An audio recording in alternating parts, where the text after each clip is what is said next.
Welcome to the Airflow Podcast. I'm your host, Rickey Thomas, and this is the place where Kingdom heirs go to be informed and inspired.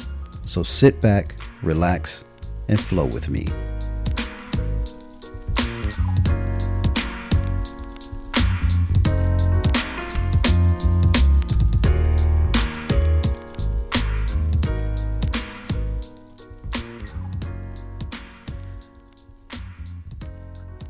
All right, welcome to another episode of the Airflow Podcast.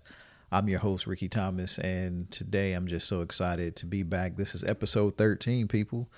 This journey doesn't seem like it's been that long, but we're just getting started. But here we are at episode 13, and for this episode, as we move into the end of the calendar year of 2021, we're in the last quarter of the calendar year, and I really just want to touch upon some things in this episode to really get an understanding and a clear picture as kingdom heirs that we are supposed to win at life. We're created to win. But I think in order for us to really understand how to win, we need to know who we are. And, you hear people say, who you are, or, just understanding whose you are, and if you are a person of the kingdom, you know that you belong to the Most High God. But knowing who you are as you walk the earth will help you to align yourself and put yourself in a position to really win. And I don't want to confuse things, because, a lot of times people look at your wealth as winning, and I'm talking about from a financial perspective, and there's a balance that has to be there, but that doesn't necessarily mean you're winning because you're financially stable or you're financially secure, but everything else in your life is jacked up. So or you never really had a chance to know yourself because your focus was just all on getting money, and you have that money, but you never have fulfillment. You never reach a true satisfaction or contentment, or even a sense of peace about who you are. So I think it's important to really focus on that in this episode. So I want to go through a few different things, a few different areas, and from just some things I've looked up, and really just get an understanding of how knowing yourself will help you win at life, because that's what we're here to do as kingdom heirs. We should be winning, even through times where we may lose. It's a win because it's a lesson learned, and that's where we have to start focusing and conditioning ourselves. So some of the things that I want to start really this process of breaking down these items, and there's no particular order, but everything that I'm going to mention I feel like is very important. And understanding who you are, and where knowing yourself is going to be vital to be able to win at life and truly win. Not just measure it by the money in your bank account, the amount of land you own. All that stuff is great, and we should want that. But that can't be the only thing. There has to be balance in everything. So the first thing I want to discuss is, knowing yourself is understanding what makes you happy. And as simplistic as that sounds, you really have to stop and think about that, because, I hear a lot of people talk about they're just so unhappy with their life. And then you ask them, well, why are you unhappy? Some people say, well, I'm unhappy because the job I have. I'm unhappy because, I'm not financially where I want it to be. I'm not happy because I'm not married by now, or, I haven't been able to start my family. There's always different reasons of why we're not happy, but that same energy to be able to spout out of why we're unhappy, put the energy into what makes us happy. Is there a moment in your life you can think about, or just different times that you understand, like, what truly makes you happy? When was the last time you were last happy? Was it a certain place you went, situation, some kind of event? and just think about that, and just even, look into your mind and get a picture of that moment or those moments. What made you happy? Or the bigger piece is, why were you happy at that point? What was going on that caused you to feel that feeling of happiness? And I think that is, that is where, if once you figure that moment or figure that thing out, what made you happy, that kind of helps drive you to living a more fulfilled life, because you understand what truly makes you happy. And the more you get into it, it's more than just the thing, but it's that situation. You worked hard and you lost weight. It's not the outward appearance that made you happy, but it was the feeling of, the attention that you received, the compliments, because, you worked hard and people noticed the work. Maybe that's something that makes you happy. It's just, some people we talk about weddings, and, it's like, well, I want to be married. And, they look at the ceremony as a thing that made you happy, but it wasn't necessarily a ceremony. It was the fact that you found that person that you trust, and you want to and you got married to them, and you're going to spend the rest of your life with that person. And you felt happy, not just in that moment, but just when you think of them, you feel that happiness.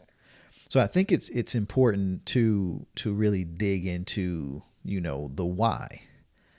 Find the why. I started off with what makes you happy. And then once you figure out those different situations and different time frames, start asking, okay, why did that make me happy? Why am I happy in those moments? And then that's where you start to focus and really hone in on those times. And again, it's not a deep thing, but situations where you truly feel happiness. And those are the times that you have to sort of snapshot that. Sometimes even journal about it. Do a diary and just, take note of, in this moment, in this hour, on this day, at this time frame, in this experience, I felt happiness. And so you can kind of go back and see a pattern of, these are the things. I feel happy when I'm traveling with my family. Now, for me, that's a true statement. I do feel happy when I'm traveling with my family.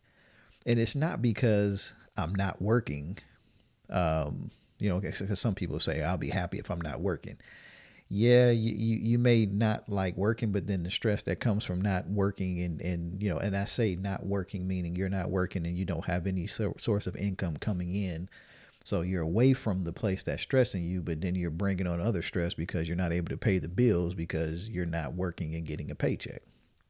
So, it's not that, but it's just more so knowing when I'm on vacation with my family, we get a chance to experience new things. We're, together. I see the laughter. We're out of our environment that's at home, and understanding that we're somewhere else. We can, explore and do things and just get away from, the daily stresses or challenges that we see, and just go to a place where we can be outside of our home. That's important. And if that's a happy place, then you have to figure out, how can I do that more? What can I do to dig into that a little bit more? So,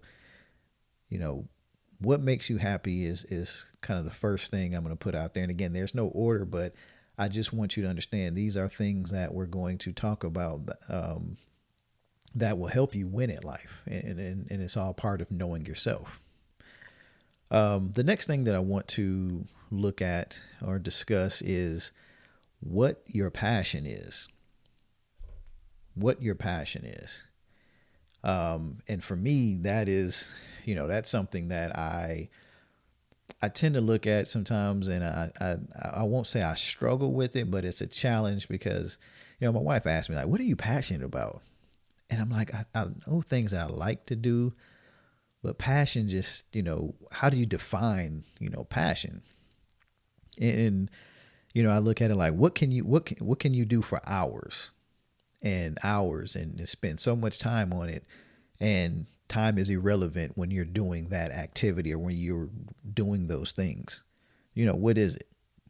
Now, some people can say, well, I can play video games all day. I'm passionate about video games. I'm like, no, there's a passion and there's things that you do to pass time. And there's a difference.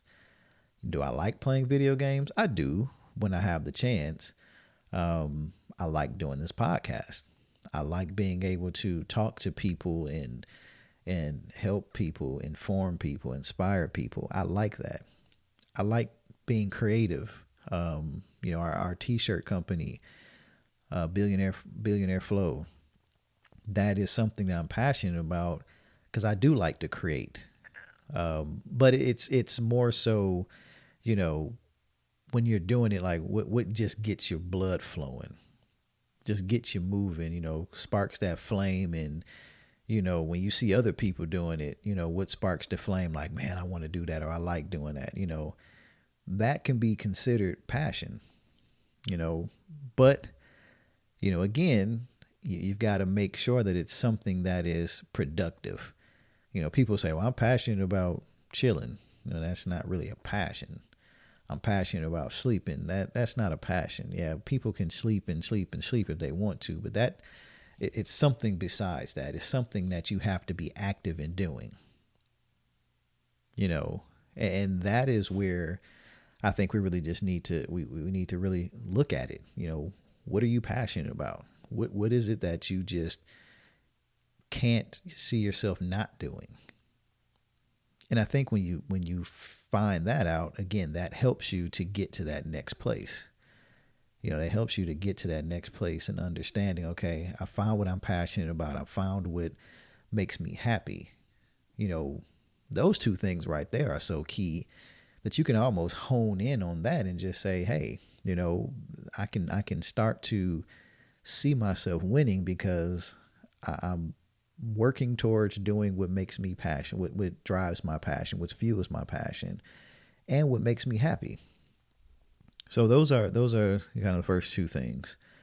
Kind of looking at an outlook of things, what do you want from life? And, don't come up with some shallow answer of that, but, take some time and really think about it. What is it that you want out of life?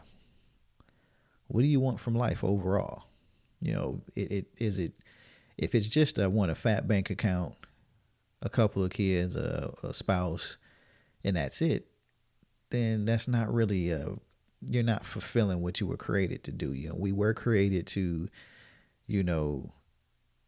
to come together, to be in union, to be in relationship. We were created to multiply and all that good stuff. But that's the generic purpose of man and woman. There's more to that than just that. Looking out and just really looking out into your life and understanding what you want out of it. Like setting goals or setting a vision for yourself. Like at some point, some people wanted to, graduate high school, go to a certain college, get a certain degree, start a career. Okay, that's part of the process for some, starting a family, being married, having children. But again, what else do you want out of life? If all you want out of life is just, I want to, raise my family and that's really it, okay. But I think we're limiting ourselves if we just think that that's all we have to offer. We were created to do much more. There's a gift that we have. There's talents, there's treasures that we have inside of us. And understanding kind of, the other things that we talked about, understanding your passion, understanding what makes you happy. And if you can do those things and it helps to bring other people happiness and passion, that's something to really dig into. And I think a lot of times, we and I say we because I do it too. We look at things sort of in a superficial way, not understanding that our talents were not just made to hold on to for us to just have. It was meant to share in the world so that if we're all using our talents that we were created with and we're using them in the right way, collectively, the world would be a better place. So knowing what you want out of life, that is something that I think would definitely be beneficial into making sure that you, one, knowing yourself, and then two, winning. Are you winning in life? Another thing that, to really understand who you are and knowing yourself is, what core values do you have? Values are important. There are so many different values. There are so many different, words or, things that people throw out there. But again, values, it shows the kind of person that you are. It's kind of like a code. I live by this code.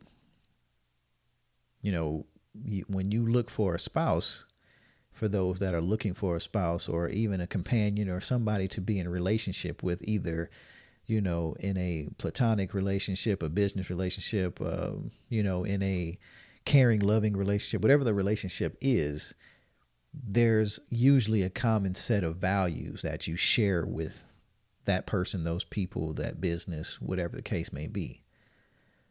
Those values, really give you a clear idea of who you are. But, I don't know a lot of people that have a set of individual core values. Or at least I won't say they don't have it.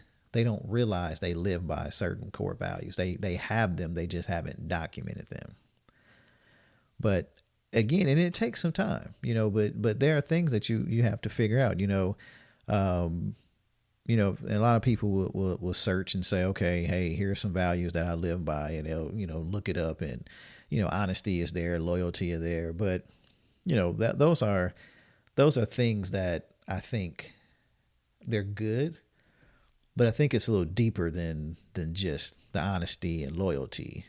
It's kind of like, values should be sort of filters for how we decide to do things, how we decide to live our life, and when you make a decision, if we're saying that values are sort of a filter in our life, then every decision that you make has to go through that value filter, has to go through that review, the value review. And if they're either going to get a green light to move forward or they're not. But what are those values? What are those things if, nobody else is around, you had to govern yourself and govern that decision based off of no other outside influence, but just what you have? And that's not necessarily easy because, we have flaws. We're human. In our human nature, we are flawed by design in a lot of ways. There are different things about how we were raised, the environment we were brought up in. And when we're here, because despite some of us are raised in great environments and we're here because of that. But then there's others that have, been raised in, not so great environments. But despite all of that, you're here. And you had to make decisions and choices based off of those values. I hear so many times where, people that didn't grow up in the best of neighborhoods or the best of, they didn't have the financial wherewithal from their families to be able to be exposed to a lot of things growing up.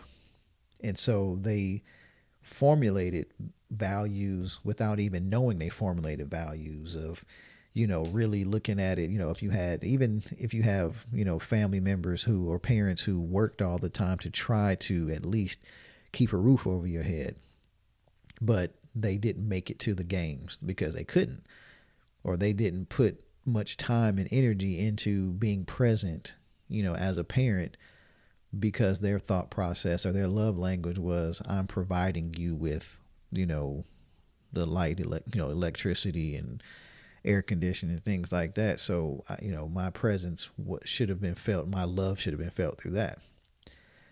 And, again, this is not to judge anybody, but it's just, what do you value? For me, I value being there and present at my kids' events. Yes, I work hard, but, for me, I want them to be able to see me, to know that I'm paying attention, that I'm present, I'm there. That's how I show my love, in that situation. And I value that, and they do. But, just understanding, again, values are, I guess you can define values. I looked this up and I found this online. I thought this was pretty good. It says that values are the traits we find true within evaluating ourselves. So I'll say that again. Values are the traits we find true within when evaluating ourselves.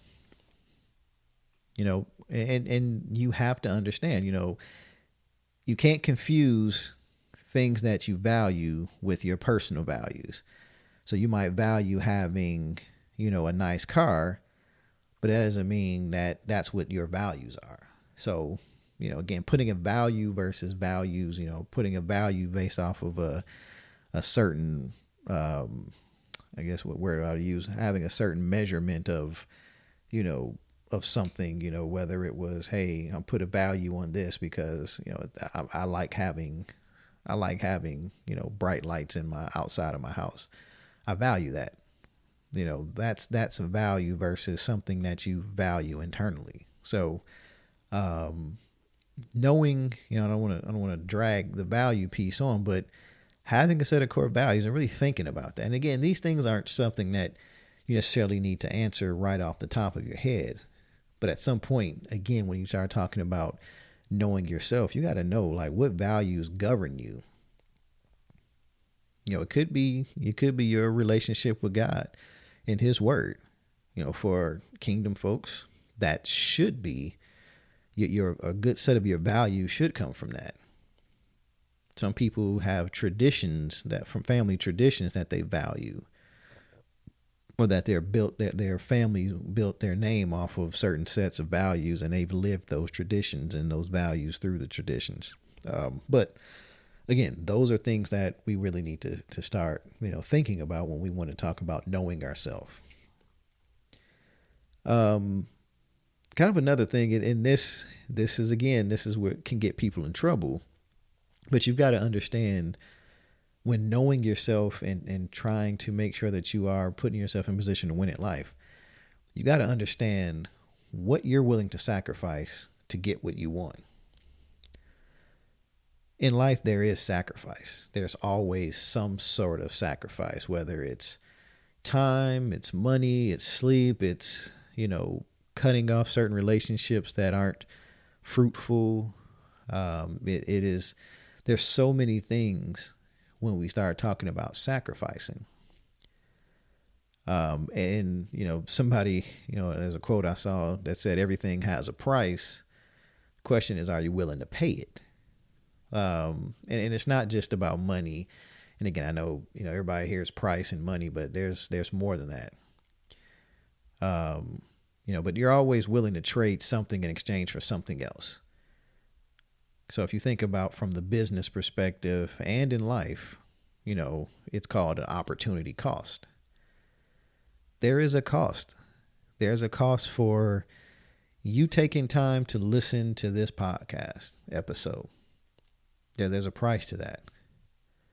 But, with that price you pay, is there a return on that investment? Do you look at it as an investment? Is it a loss? If you're learning something, and I pray that everybody's listening to this, that the sacrifice that you're taking, the time that you're taking out to listen to this is helping to propel you. Because I don't want this to be, I appreciate the support and the love and people saying, hey, I listened to the podcast. It was great. But I want to make sure you're getting something out of this because, for me, that is what I'm passionate about. So if I'm not getting anything or people are not getting this stuff and they're not, this is nothing, then, I'm not fulfilling. Even if one person is saying they're getting something out of this, then I'm doing my job. I'm doing what I'm here to do, which is great. So, we start talking about sacrifices. There are, in this world, we know there are limited resources. Now, I said keyword, this world. Through God, we've got unlimited resources. But in this world, there are limited resources. There's limited money, limited time, limited opportunity. You hear people say everybody's got the same 24 hours in a day.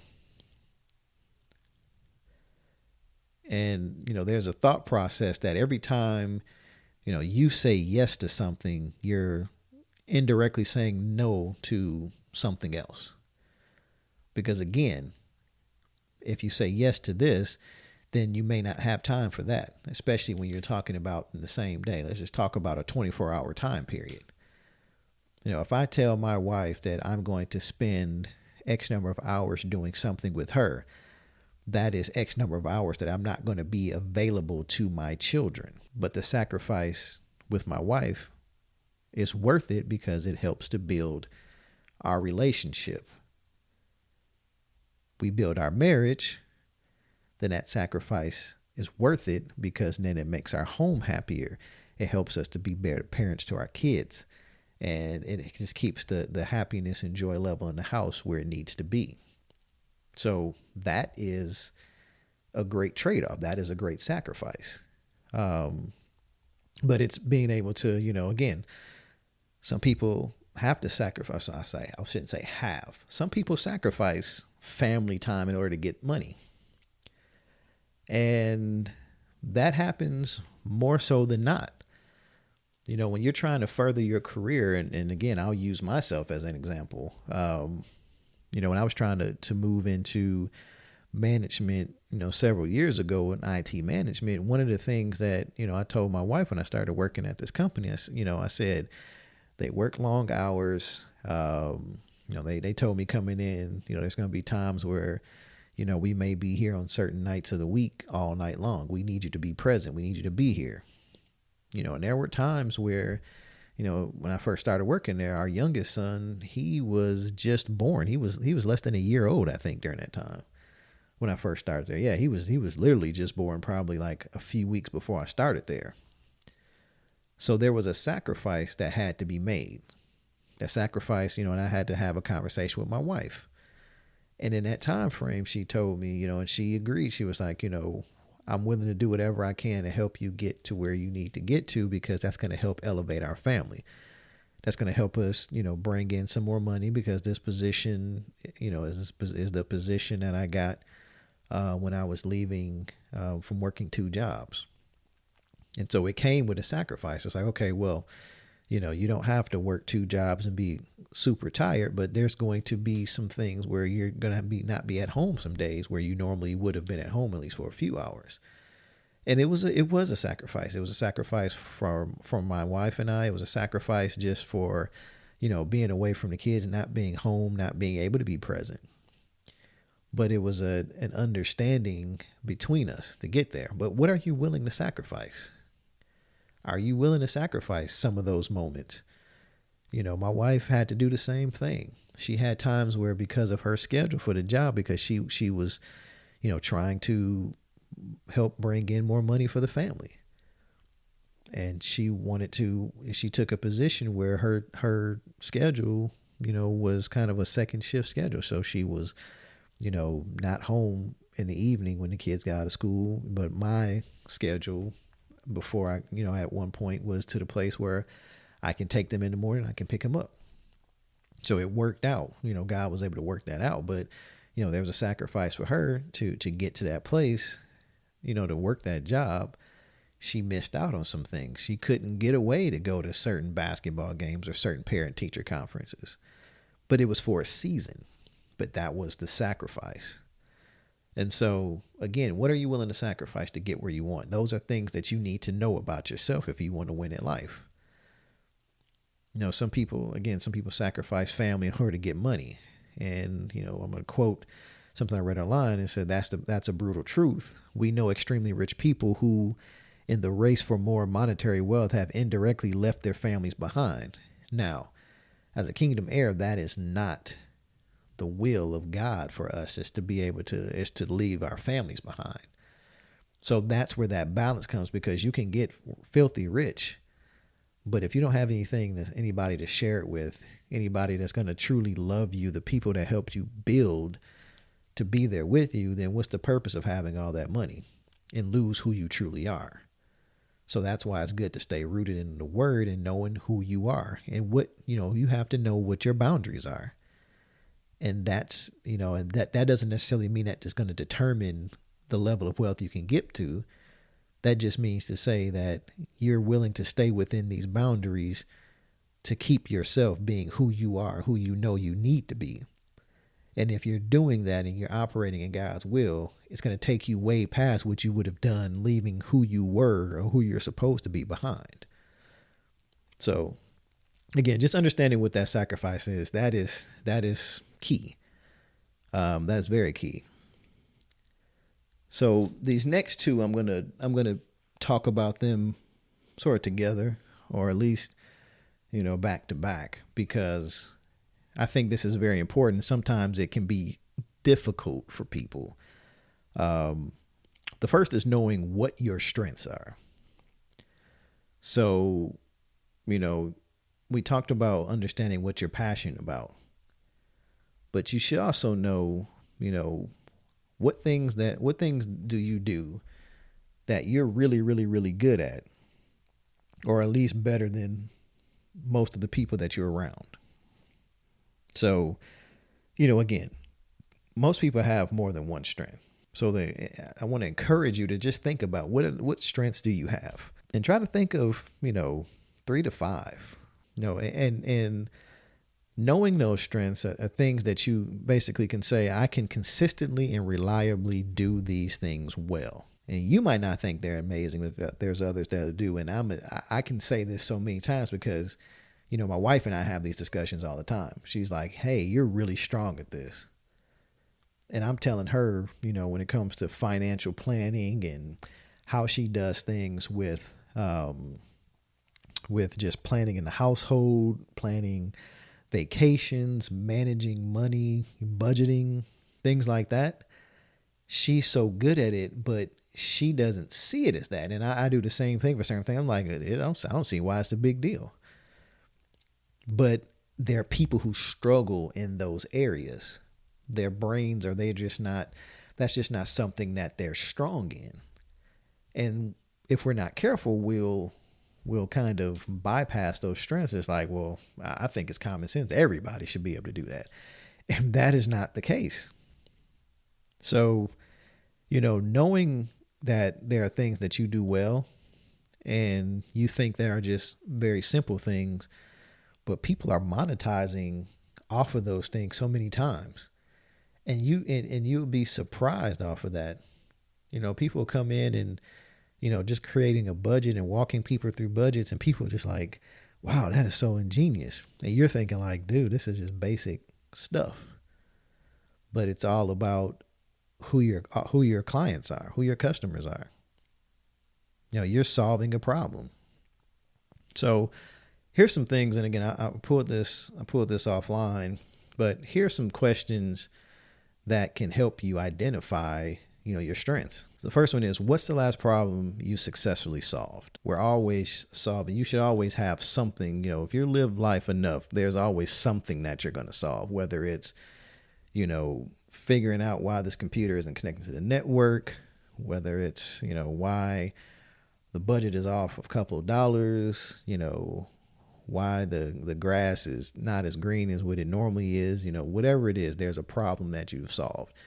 Don't think about it's a small problem to you, just any problem. Think about that. The next thing is, what's one instance where people complimented you on the way you did things? And again, you may think that it wasn't a big deal, but to somebody else, that was like, man, I wish I knew how to do this.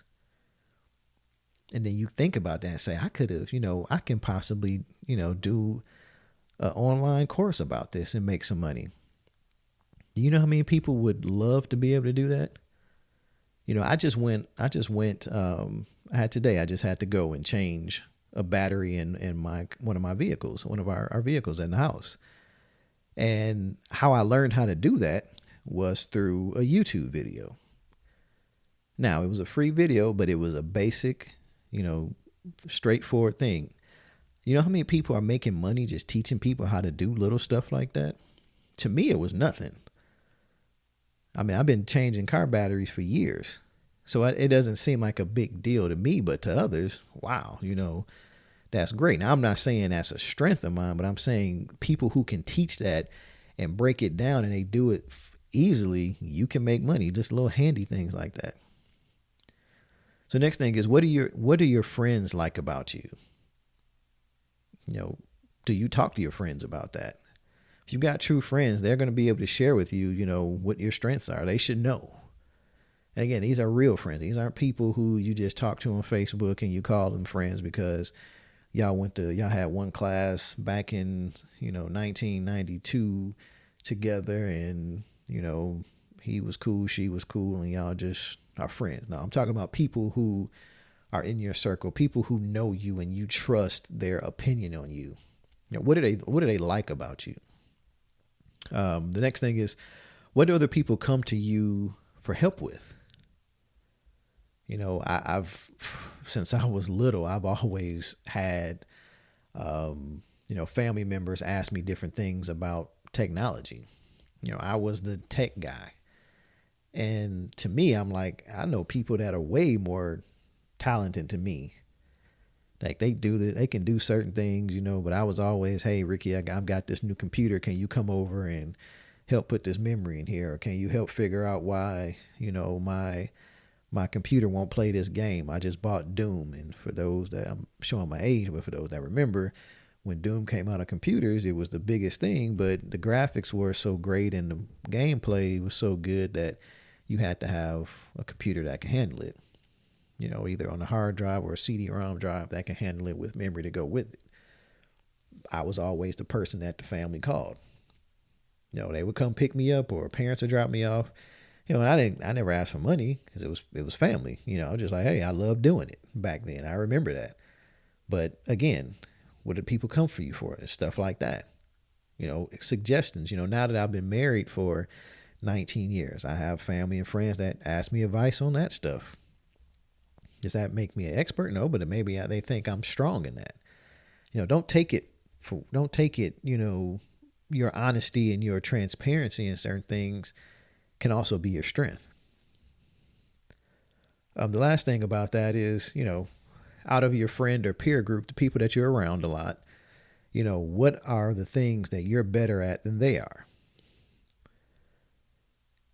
And again, you should always be around people where there's a balance.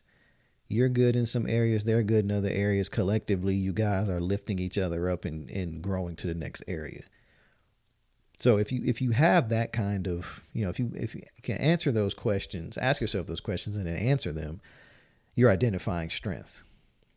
And that's a good thing because you need those to, again, know who you are. That's more building up who you are and knowing who you are. Now the next piece is knowing your strengths. You should also know your weaknesses.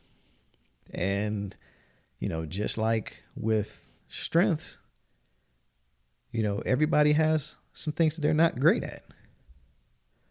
And it doesn't necessarily mean that you're terrible, but, again, if you're transparent and if you're true to yourself, not arrogant and not thinking, no, I don't really know if there's anything I'm not good at. No, everybody has things that they're not the greatest at. I mean, when you really think about it, and you do it for self. And I mean, this isn't something that you have to share with anybody, but, take the arrogance off, take the ego off and just think, what are those moments where I feel anxiety of having to do something because I know I'm not the best at it? For some people, it's getting up in front of people and talking. For some people, it is, doing something that's artistic. For some people, it is, just not just speaking in public, but, some people don't like public displays of affection because I'm saying it not necessarily as a weakness, but just you feel uncomfortable with doing it. You don't look at it as a weakness. You look at it as something I just don't like doing. But there are things that you just are not strong in.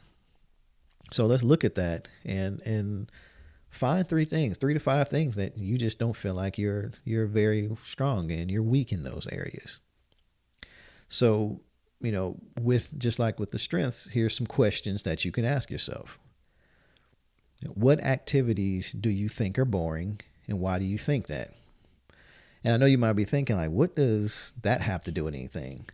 Well, most of the time, if you have something that, if you have activities that you love doing, it's partly because you feel strong about that area that the activity is based out of.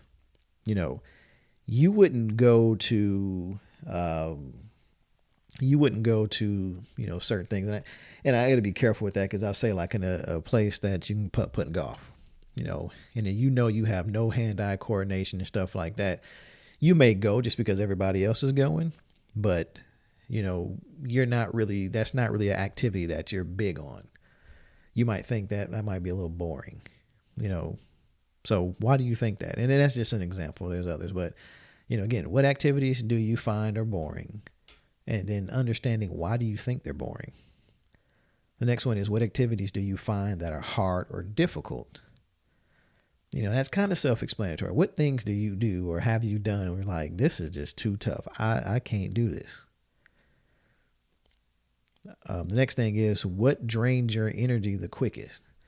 What are those things that you do? It's just like, oh, this is an energy drain. And there's a reason behind this, because a lot of times if there are things that you're not strong at, you just mentally and even physically to a place, put yourself in a position where like, I am not going to do this and I'm just going to shut it down and I'm not giving it any energy. But what drains your energy the quickest? The next one is, what do you usually need help with? So again, we all need help. What things do you need help with? Do you need help with, putting together a professional sounding email because sometimes you mix your words up? We all do it. Do you need help with, tying a tie because you've got a big presentation and, you gotta get in front of people. You want to make sure your tie is looking right, and then go along with that. You've got to get in front of people and you're not the biggest, or you're not very strong at speaking in front of people. I get in front of people and I need your help. I want to practice this speech with you. I want you to help me out with this. Think about those things. The last thing is, in the past, what are some projects you couldn't wait to get them done so you can get back to what you really love doing? So what are those things whether it's work or, school or just something at home where you're like, I'm going to hurry up and get this done. I really don't like doing this, but I've got to figure out and get it taken care of because it makes me so uncomfortable. And I just want to move on to the next thing. What are those things?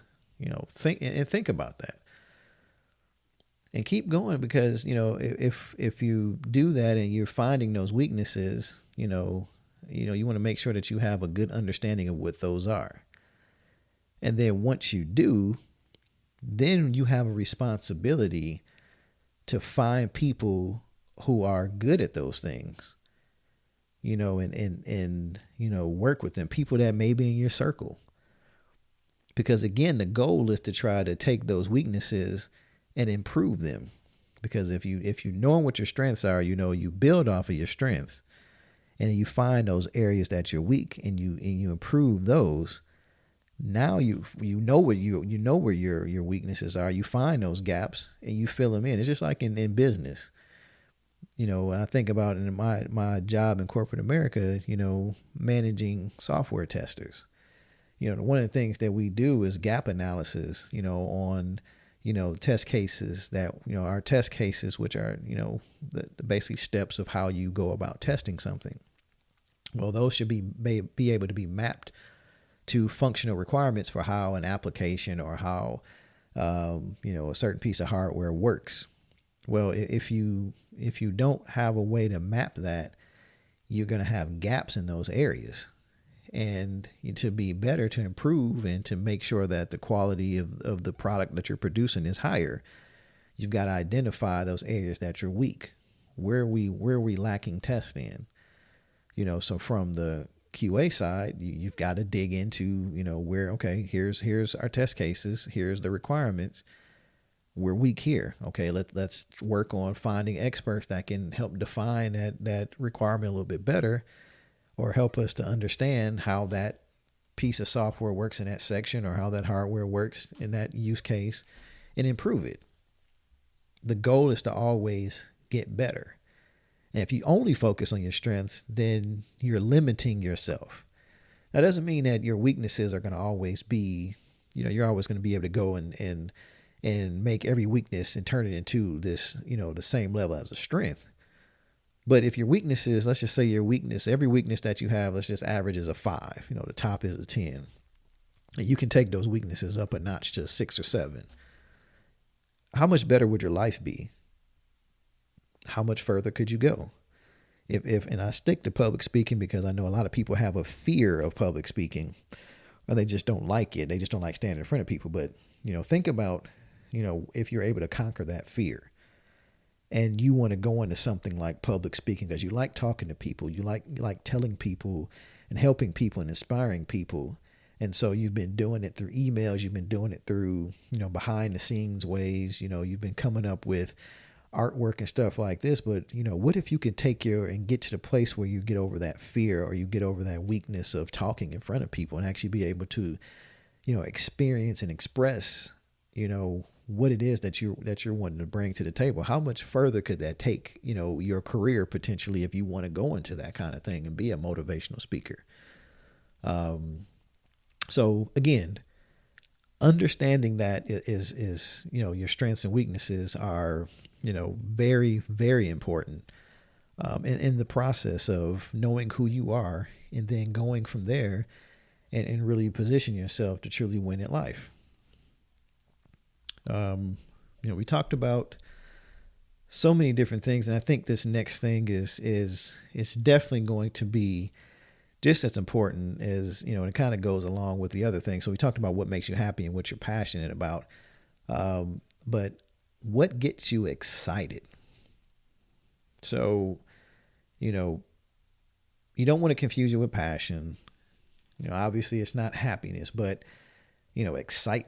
And I'm trying to think of how to really phrase this a little differently, but, you figured out what your passion is, assuming, you've taken the time to do this. And again, I want you guys to go back and listen to this, when you get a chance, write it down. That's the good thing about podcasts. You can always go back and kind of re-listen to it again and think about it and do some deep dives in some of these.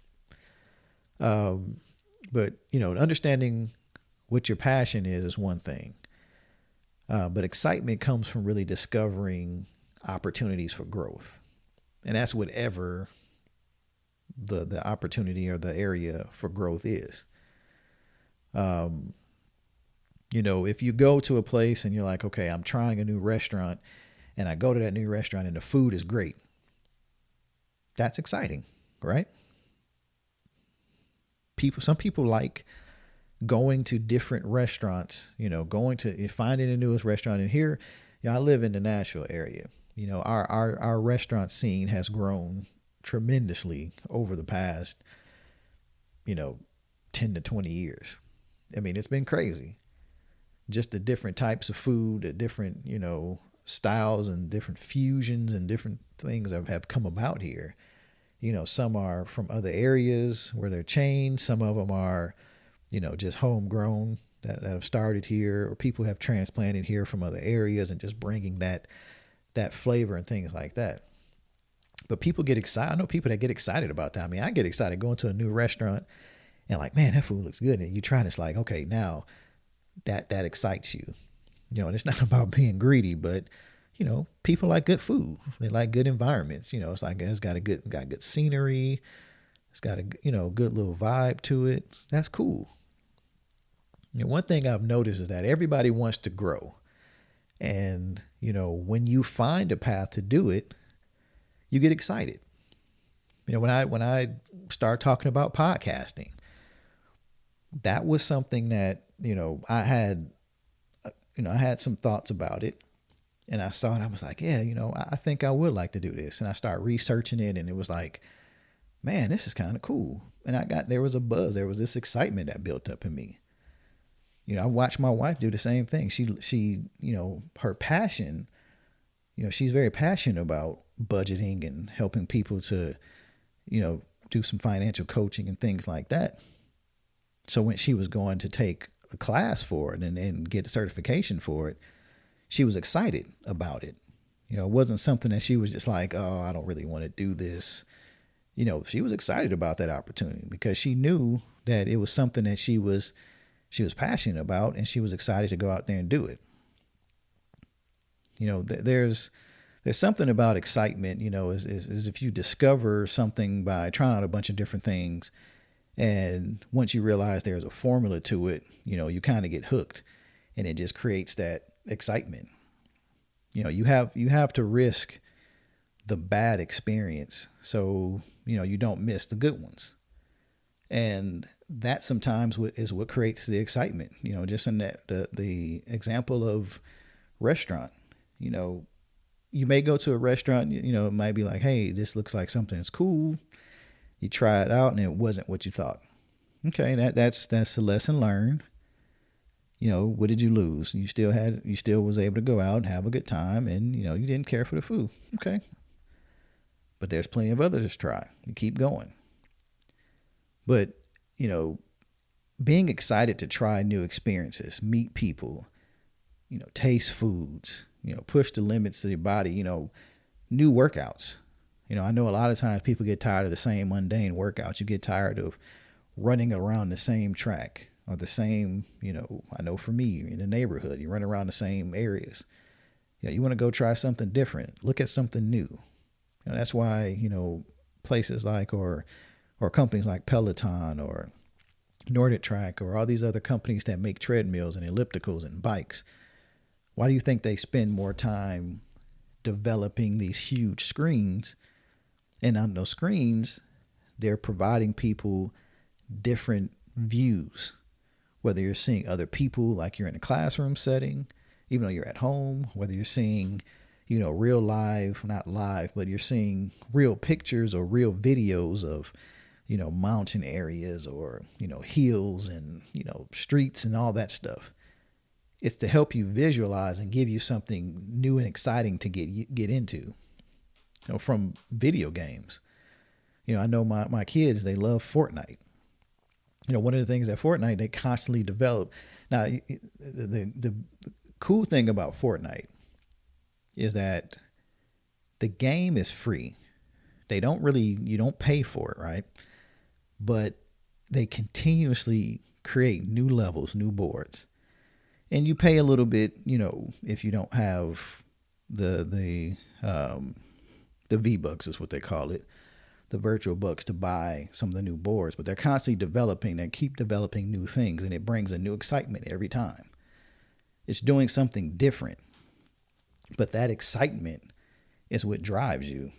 So, you're always going to need excitement in your life, because if you don't have it, you're going to get a feeling of, insufficiency. And, a lot of us know that. Some people are just like, hey, my life is boring. Because you're not going out there, you're not adventuring, you're not doing anything. You're going with the same routine. Go to work, wake up, take the kids to school, go to work, come home from work, eat dinner, watch some TV, wash, rinse, repeat. That is your life. Sometimes it might be, hey, we're going to dinner. I mean, and again, I say food because it's simple, but during the week, it's Wednesday. We're going to go out to eat. Go to a restaurant on Wednesday. So it's a school night. Okay, we'll be back home in time. Or we're going to go here. We're going to go, just go sit out and watch the sunrise or sunset, I should say. Something, it doesn't have to be big, but it brings excitement because it's new. It's something that you're not used to doing. So start looking at that stuff. What makes you, what excites you?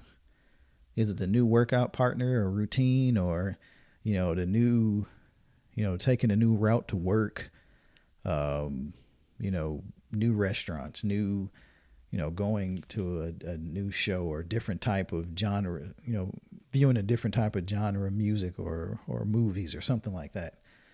It's a difference. So again, that's something that you really should start thinking about. Now, another one is going to be, and this one again, a lot of people don't think about this, but what makes you lazy? Yeah, I said it right. What makes you lazy? Everybody is fighting laziness and procrastination. And you got to be honest. A lot of us do. I know there are people who are just self-motivators, but even through those folks, you still have to fight. That's what you're fighting against. Some people are so hyper, focused on, doing so many things because they know themselves enough to know that if they don't do that, they're going to be lazy and procrastinate and not do the things that they're supposed to do. So there's a big distinction that a lot of people may not be aware of. You can't confuse and do not confuse procrastination with laziness. A definition of procrastination is postponing important tasks for later by prioritizing more pleasurable activities.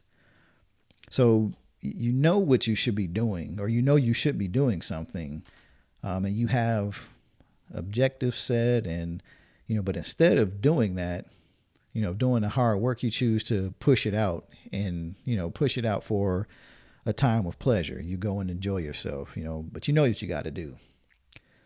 Laziness, on the other hand, is different. So laziness in this sense is defined as not having any goals outside of your current reality to push towards.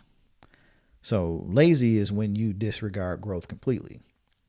So procrastination is, I've got a set of goals. I've got a vision board. I've got a written out plan for what I want to do. I got a budget for my finances that we need to stick by. I've got all these things planned out, but I'm not doing them in the way I said I was going to do them. That's procrastination. When you're lazy, you don't have anything. You're just kind of waking up and existing. If you do something today, great. If you don't, it's whatever. You don't have a thought process for growing. And that is something that, is a great distinction, because even for me, I always put them together. But when I started thinking about it, once I read that, I was like, man, that's a good way to see it. So, and we got to be careful about using the two words interchangeably, because they're not that. So again, laziness is you don't have goals, you don't have anything, you're just existing. Procrastination is you've got a plan, you've written it out, you're choosing to offset it or choosing to put it off for other things. The good thing about procrastinators, you can go back to that thing because you have a roadmap, you have a plan to get back on. When you're lazy, you're just going deep and deep into laziness. You've got to fight through all of that just to get a plan and then, be able to push for that. So that's really what I want to focus on that part of it. So understanding what makes you lazy.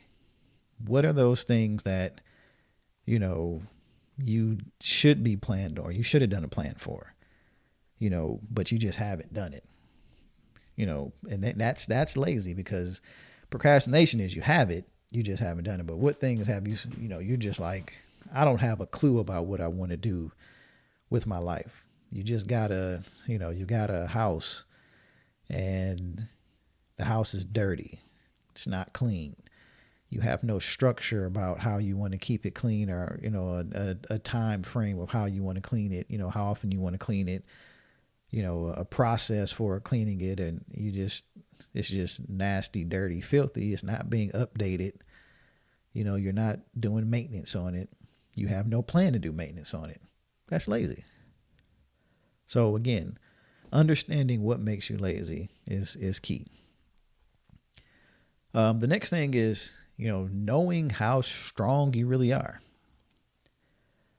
And a way to look at it is no matter how hard your life has been so far, you've survived every challenge because you're still here. And I say that all the time. I know that people have persevered through a lot of things. And my goal is to never minimize anything. But what I always tell people is after all you've gone through, you're still sitting here talking to me. You're still here on social media posting about things. No matter what, I've seen people go through tremendous challenges, health and family and financially and everything you could think of, and it puts things in perspective, and it's like, man, but you made it through all of that. And people don't realize that, how strong they really are. Going through all that stuff and still trying to better yourself, still thinking about bettering yourself, still thinking about and planning on how you can live a better life. Listening to this podcast and saying, I want to win in life. And I got to know who I am. And you got to know, you're strong. A lot of people would have quit. But, you're here. You didn't give up. So, sit up. Let's get back focused and keep moving because you've got a purpose. That's why you're still here. I always look at situations where I see people who have been hurt and been challenged, or, people that I've been around who, just some people just have had, rough lives. And I'm like, God, I thank you for this. I got people that have passed on. And you think to yourself like, man, I've gone through some things. Now, you put it in perspective, my life may not be as hard as other people, but again, it's relative to the person. You've dealt with challenges, and everybody's challenge and everybody's life is going to be different in how they show or how they deal with those things. But just knowing that, just knowing that you're here and knowing that you had the power to overcome those obstacles, that to me shows strength, and that shows that you're strong enough to make it through the next thing. Because I went through all of this. Life has thrown you all these curveballs and all these challenges, but yet you're sitting here listening to the Airflow podcast. So it's really about, knowing where your strength is. And again, as heirs in this community, I'm as kingdom heirs, your strength comes from above. But you show your inner strength, and you show just how you've carried that through life, and you've been able to make it to that next stage. And that's, that's really how you look at it. I mean, here's a quote that I read. It said, challenges are life's way of finding out how bad you want it. How bad you want to live, because you're going to go through challenges. And sometimes those challenges are put in front of you not to break you, not to deter you. Sometimes you can't hide from them. You got to go through them. Sometimes things are moved. Sometimes the path is changed. Because God knows that you may not be able to handle that piece. You may not be ready for that particular challenge. So he moves it, or he changes it. There are some things where it's right in front of your face, and you got to deal with it head on. But the best thing is you keep fighting. But again, you're here. You are here. So you are strong, and just knowing and realizing that is so important. The next thing is, and some people do have challenges with this, but again, these are the things that, you have to know about yourself, because if you want to win, you have to be able to do this. But how to self-motivate. So self-motivation, is really, it kind of comes to two things. So it's your ability to determine and organize organize small action, which long-term leads to big results. So I'll say it again. The first thing is it's your ability to determine and organize small actions, which long-term lead to big results. The second thing is it's your ability to harness your inner hunger to overcome laziness. So again, that goes back to, what makes you lazy. Well, a lot of times, if you're self-motivated, there should be this drive to say, I know that there's laziness and everybody has it. I need to minimize my laziness by staying active and staying hungry to overcome that. So, the best thing and kind of what you would call the secret to self-motivation is making sure that those things are there at the same time. Your ability to determine and organize, small actions, which leads to long-term, which long-term leads to big results. And then your ability to harness the inner anger or inner hunger, I should say, to overcome the laziness. So those two things, if you're doing it at the same time, you get stuff done and you're moving and you're self-motivated. If everybody focuses on it, and I know a lot of people these days, and I say it a lot, they focus so much time on the haters. I'm doing this because my haters. And it's really just a form, if you think about it, of self-motivation. Because most people, I'm going to be honest, I'm not saying that people don't have haters, but a lot of times people don't even care about what you're doing. They don't care that much. I mean, you may have some people that you're around, but some people, I think, mass produce these haters because it helps them to stay focused. It's like, it's what they need to stay focused and to do what they need to do. So it's motivating them.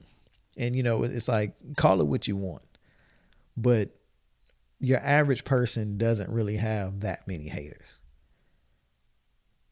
And some people that they're calling haters are basically some people who really have their best interest at heart. They're trying to help and guide them, but they don't want to listen because they're saying something different than what you want to hear.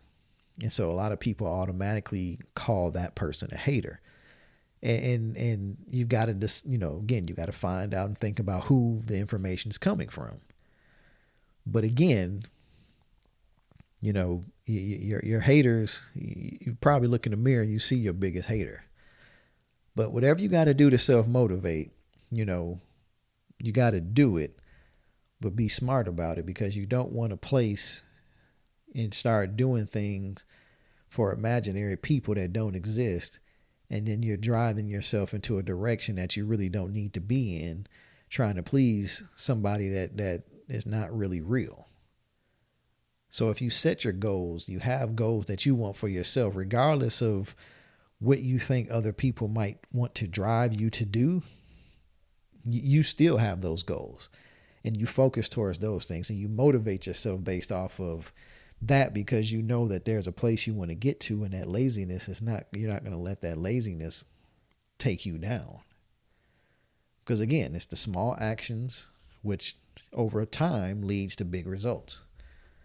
So you've got to overcome laziness, because if the process in part one from self-motivation is saying that these are small actions over a long-term period. So it takes time. That's what you have to get from that. It takes time.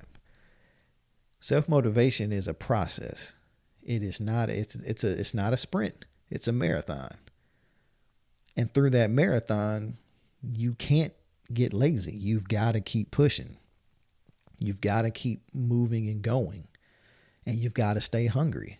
If you're not hungry and you don't truly want to accomplish that, then you're going to lose the race. You're going to lose the marathon. You're going to fall behind, because you're not thinking long term to get those big results. You're thinking short term, and when you don't get that short term, you're falling into this. You're losing the inner hunger, and then now you're the laziness is taking over.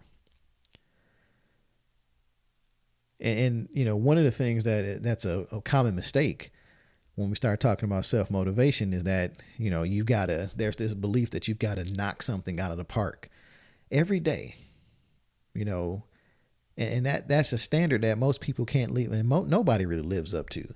And so you quit. If you don't have these major wins, I'm not hitting home runs every day, If I'm not doing that, then I get discouraged.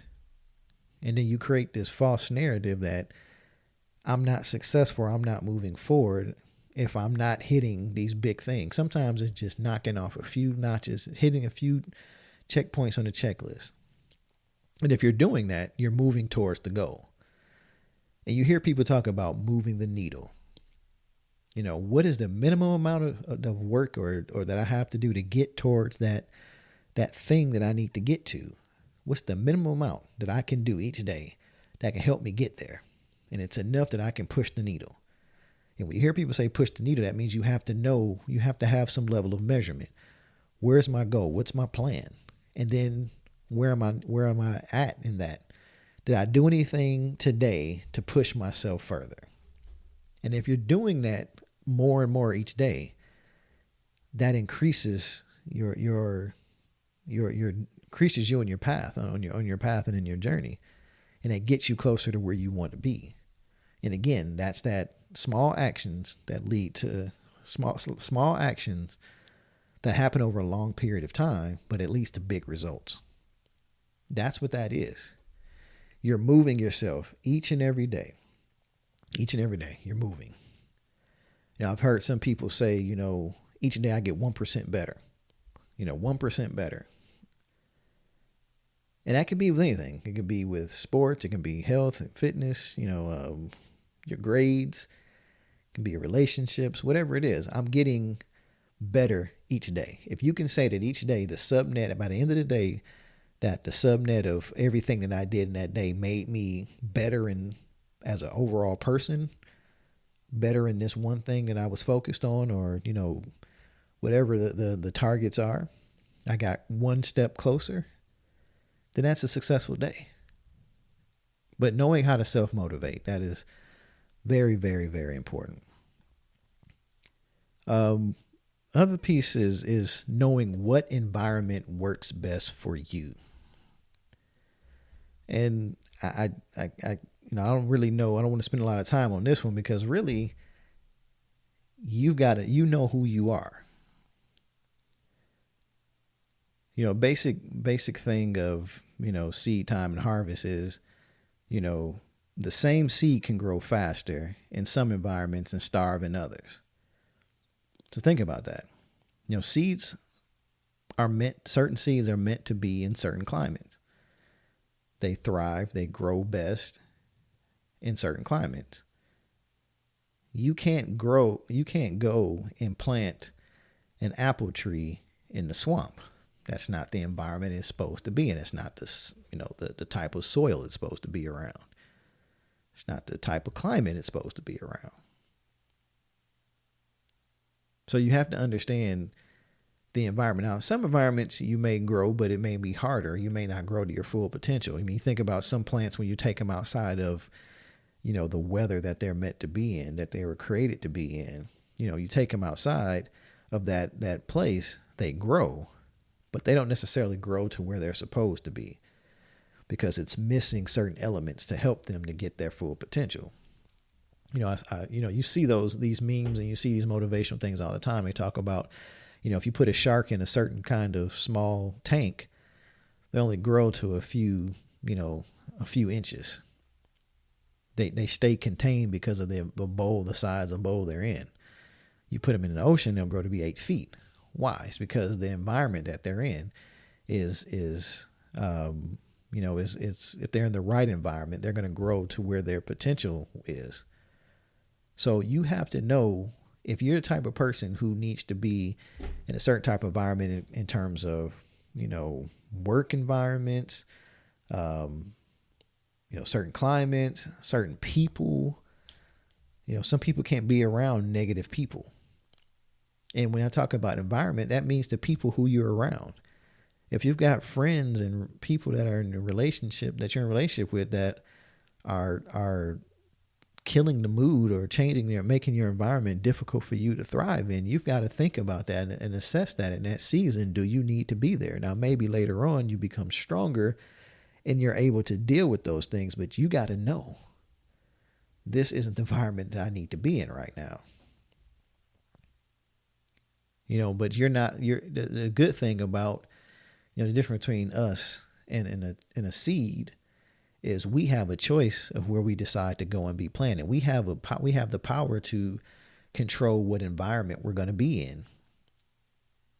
So, there's different ways. You can improve your environment, the one that you're in right now, by optimizing it, by cleaning it out, decluttering it, making it to where you feel like you can, it's prepared enough for you to grow, or you can relocate to a more fertile area.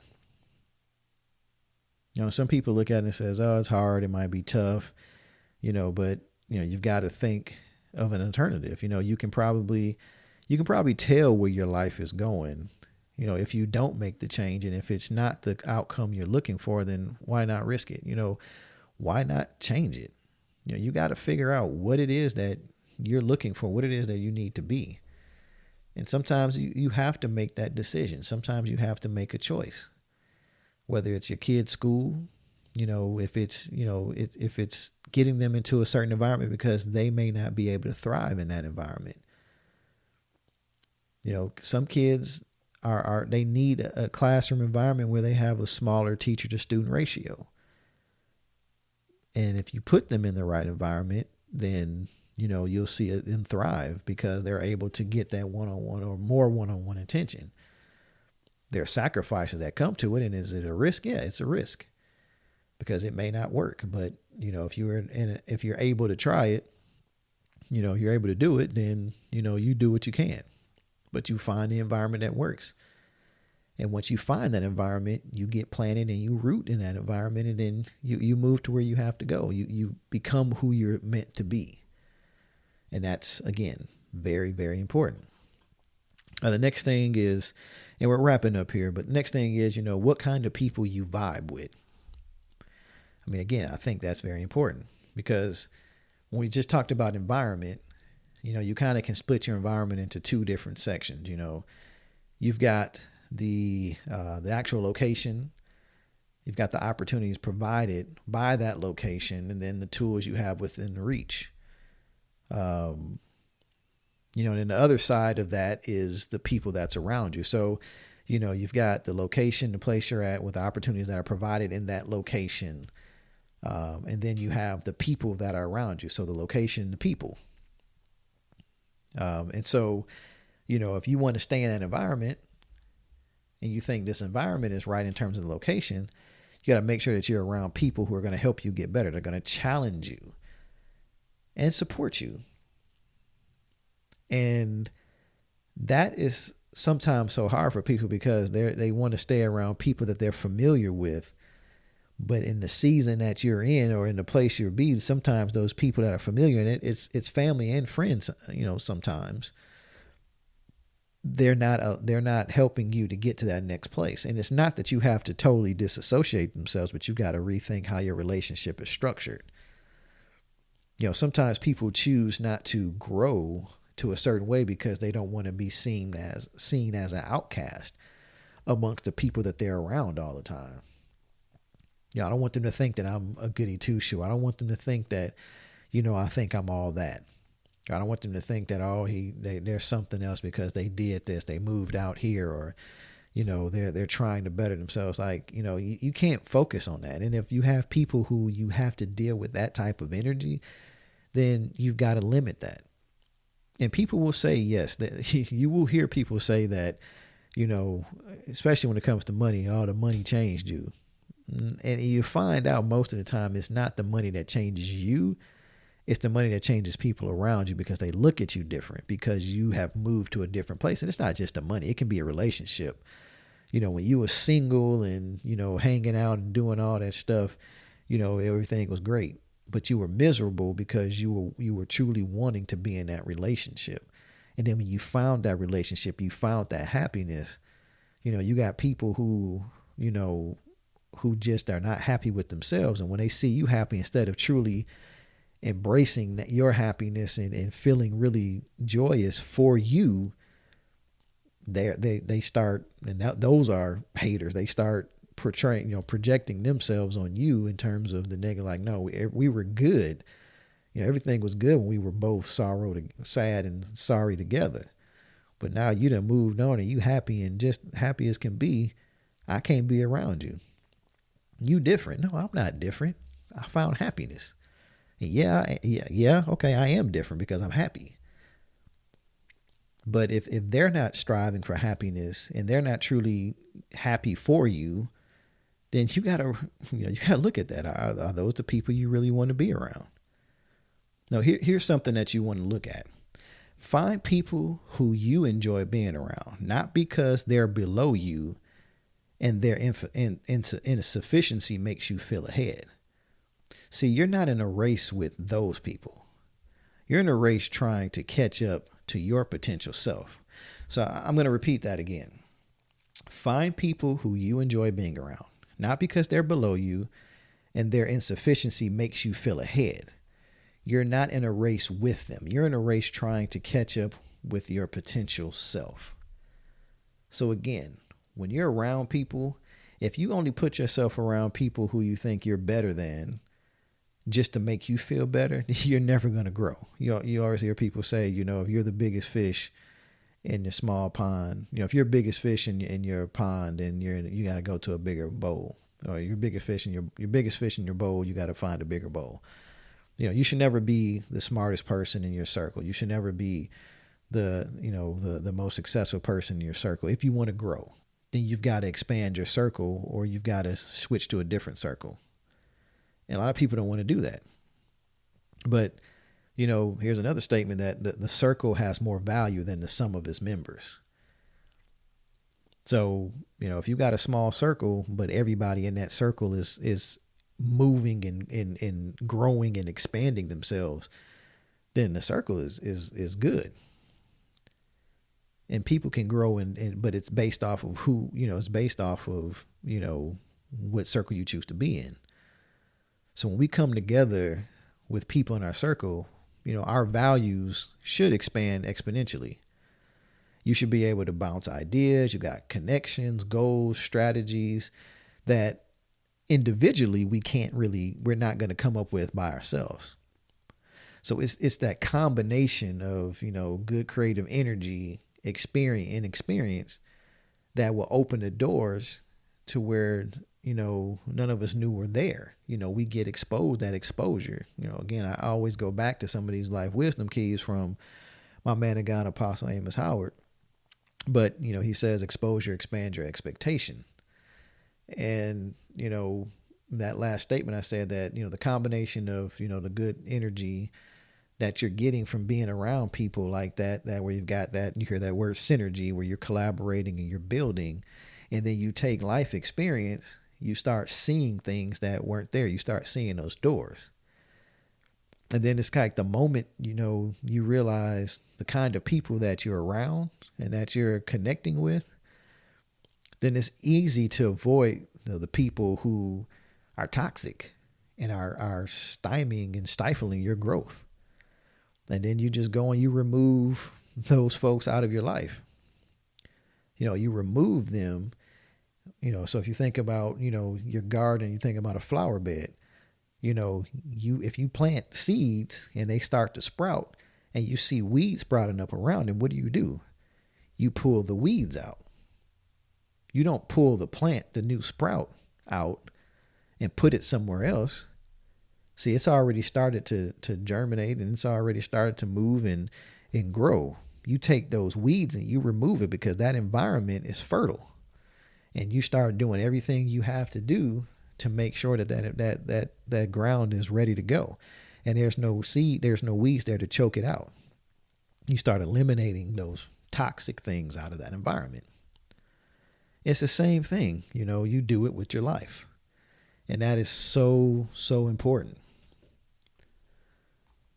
So the last two things, we're going to talk about, and, I really enjoy this because this is good for me.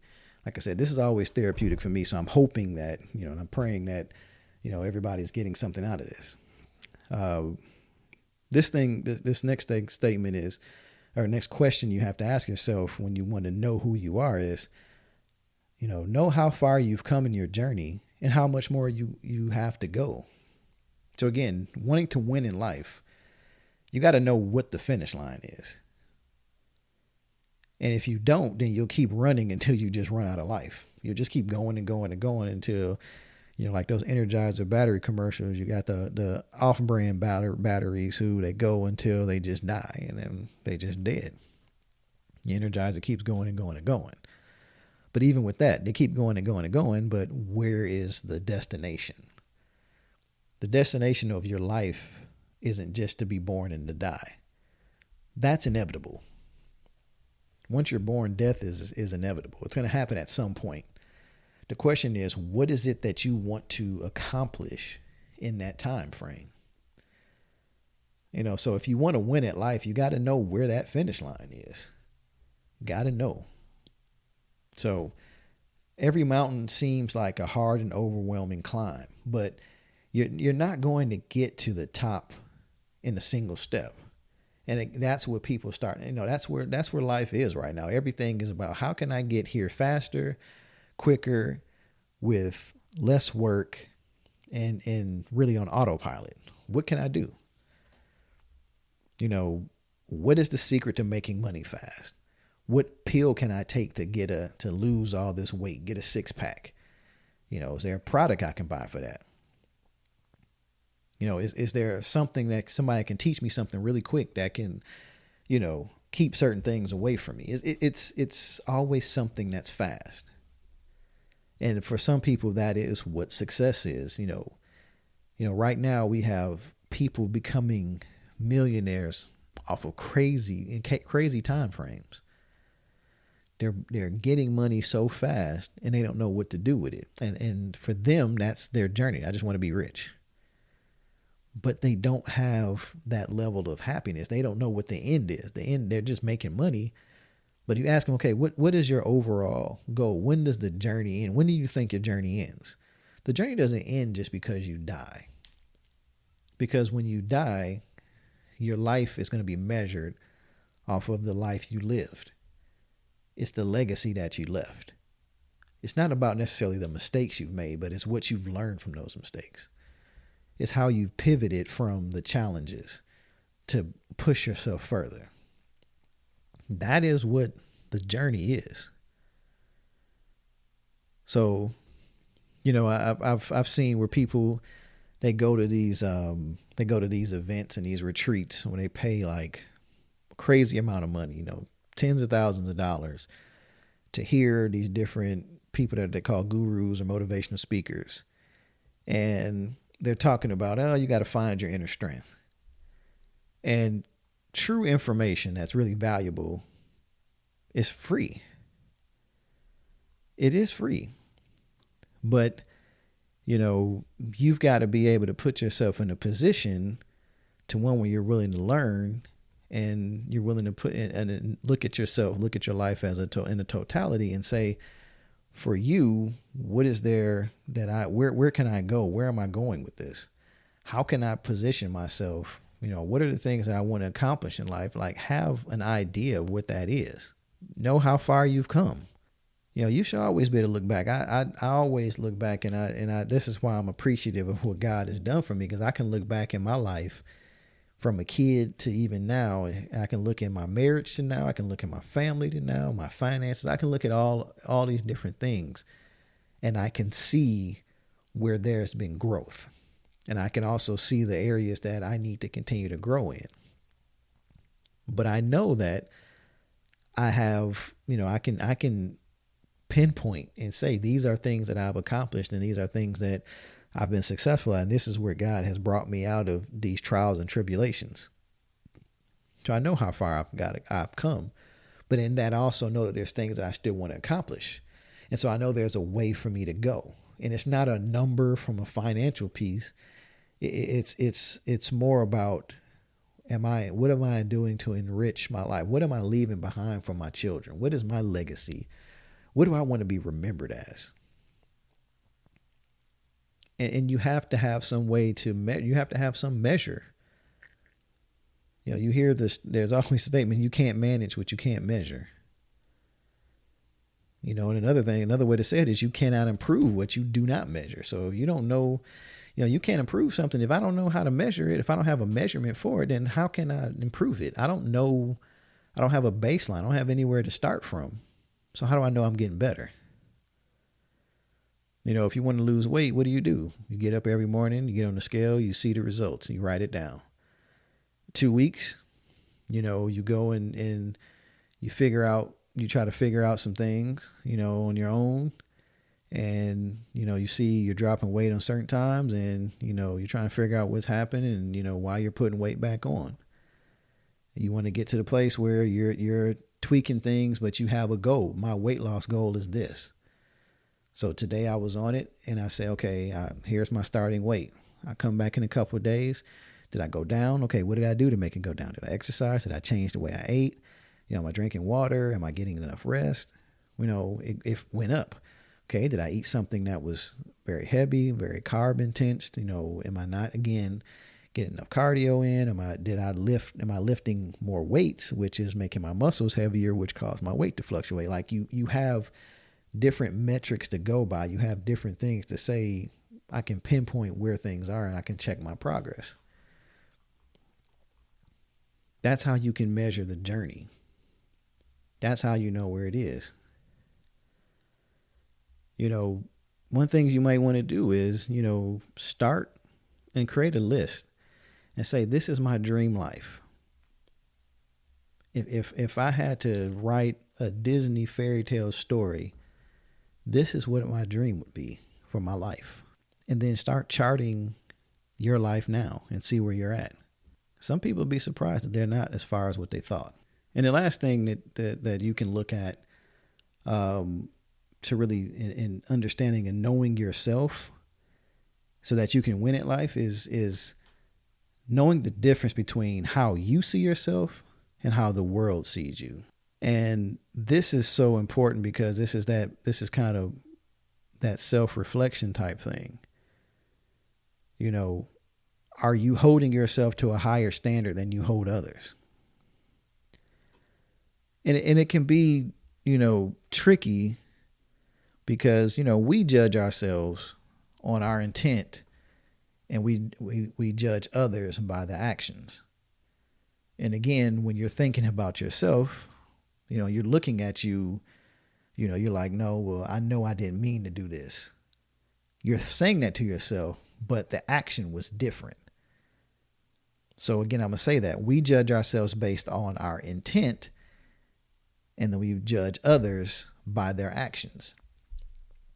And this is, again, how the world sees you.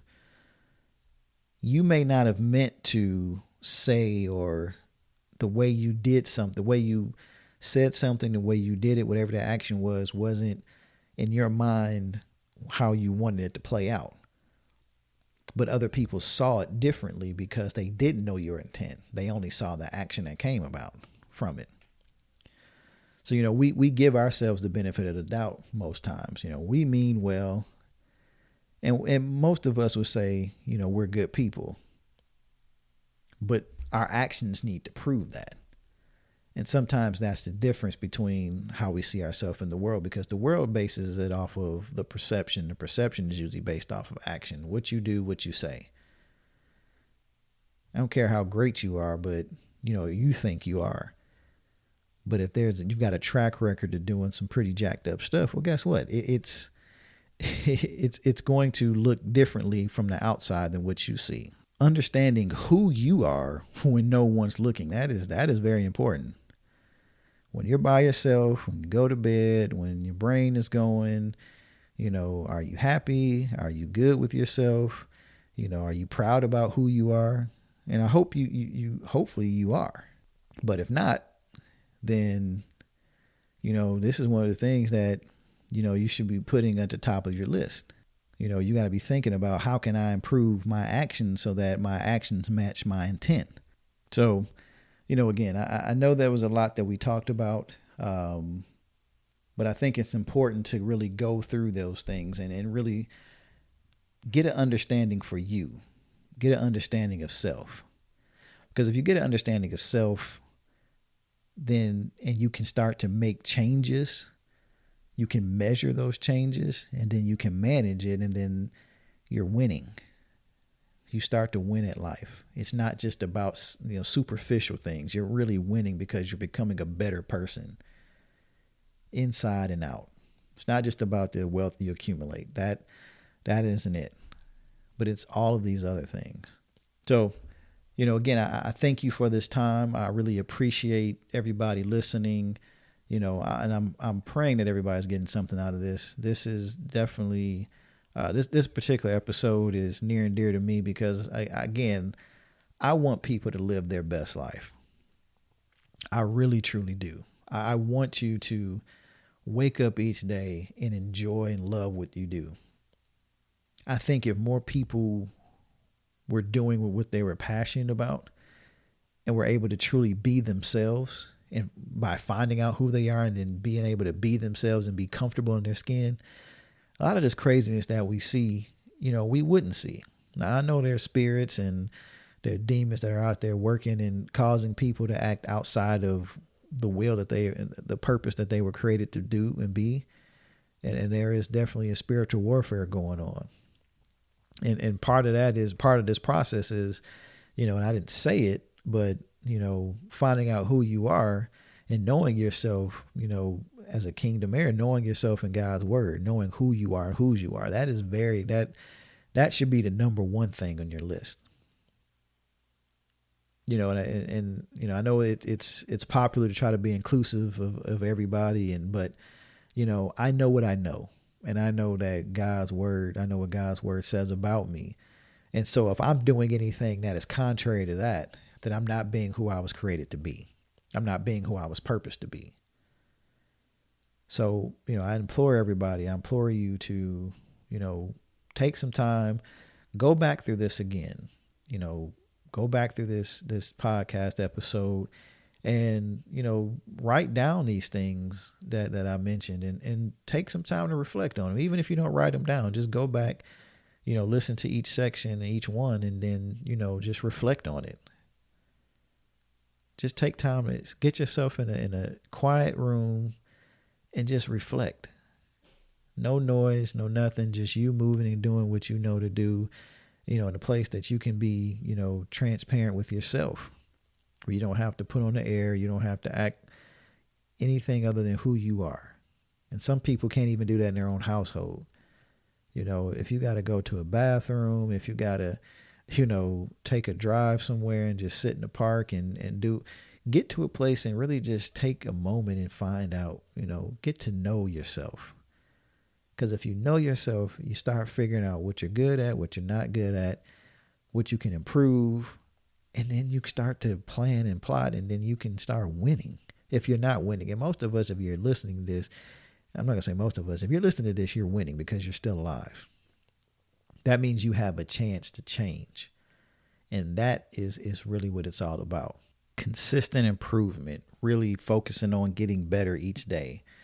That is what it's about. I mean, that's what being an heir is. It's not about being perfect, but it's being perfected in him. Being perfect in him is being who he created you to be. And as I always say, you are an heir. So as an heir, you were created to flow. So continue to flow on. God bless you.